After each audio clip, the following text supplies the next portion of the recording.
Kashi news channel, सच है तो बोलेगा।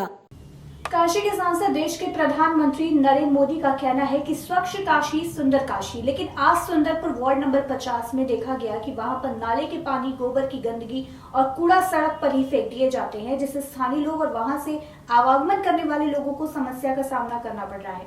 वहीं बगल में सरकारी कंपोजिट प्राइमरी स्कूल भी है, जिससे परेशान होकर सरकारी कंपोजिट प्राइमरी स्कूल की अध्यापिका मंजू मिश्रा ने बताया कि इस समय ठंड का मौसम चल रहा है, जिससे कि कूड़े से बदबू नहीं आ रही।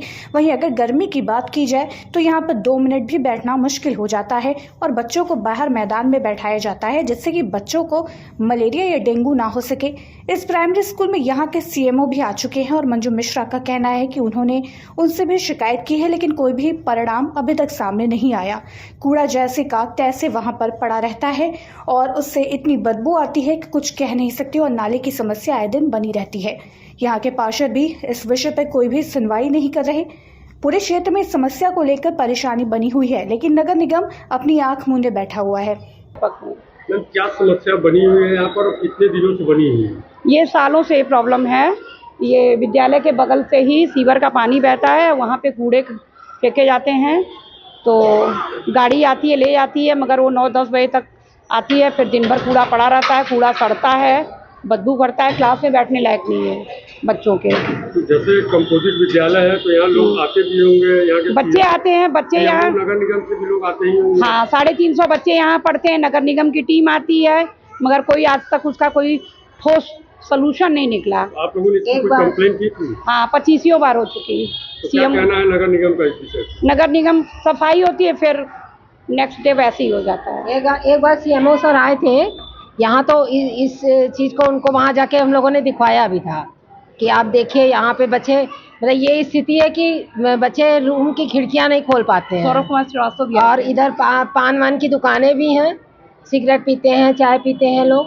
एक तो ये समस्या है, और दूसरा कूड़ा वाला उठान जब करते हैं तो इतनी बदबू आती है कि बंद खिड़कियों के अंदर भी रहना मुश्किल होता है, और कभी भी स्कूल की रोड की तरफ वाली खिड़कियां खुली नहीं पाती हैं। और जिस समय उठान होता है, बच्चे हमारे क्लास से बाहर निकलना पड़ता है, इतनी ज़्यादा बदबू आती है। और एक बार सीएमओ सर आए थे तो उनको ले जाके हम लोगों ने दिखाया भी था, तो उन्होंने कुछ तत्काल आदेश दिया भी था। तो कुछ दिन तो मतलब कि 2-4 दिन वो साफ सफाई हो गई उनके कहने पर, सब थोड़ा सा अच्छे से चूना ऊना डाला गया, लेकिन अब फिर वैसे ही यथावत स्थिति हो गई है और उसी तरह से कूड़ा फेंका जाता है, बदबू आती है। बच्चों की समस्या मतलब यस की तस है।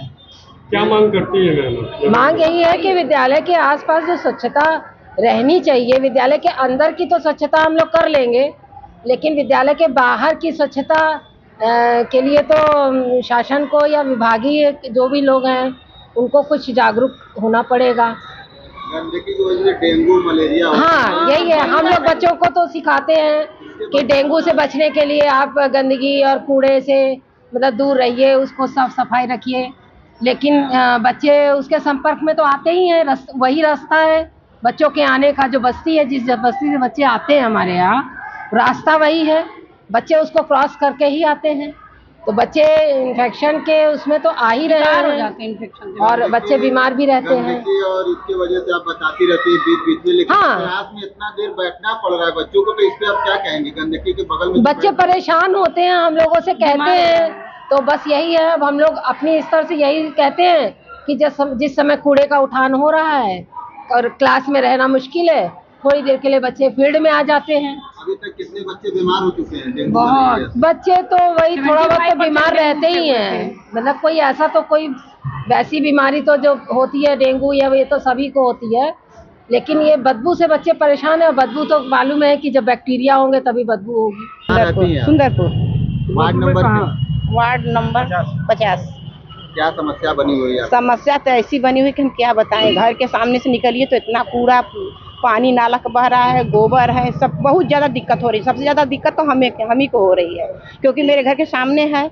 अगर इधर उधर आता तो कोई दिक्कत नहीं, निकलते हैं घर से बाहर या मंदिर जाएंगे या कहीं निकलेंगे, बहुत ज़्यादा दिक्कत होती है। यहाँ की पार्षद है शेषमणि जी, शेषमणि देवी जी हैं, और ये यहाँ पे मोहल्ले में समझ लीजिए कि पूरी नाली की दुर्व्यवस्था है और यहाँ पे जितने भी कर्मचारी कूड़ा लेकर के जगह जगह से लेके आते हैं, यहाँ पे गिराते हैं। और पूरा समझिए कि ये पूरा मोहल्ला एक तरह से संक्रमण रोगों से ग्रसित है। यही बस्ते बोलिए। और ये पूरा नाली पूरा देख लीजिए आप, पूरी तरह से जाम है। और यहाँ पे जितने भी कूड़े के डब्बे लगे मोहल्ले के लिए, स्वच्छता के लिए, लेकिन स्वच्छता का कोई कार्य यहाँ नहीं हो रहा है।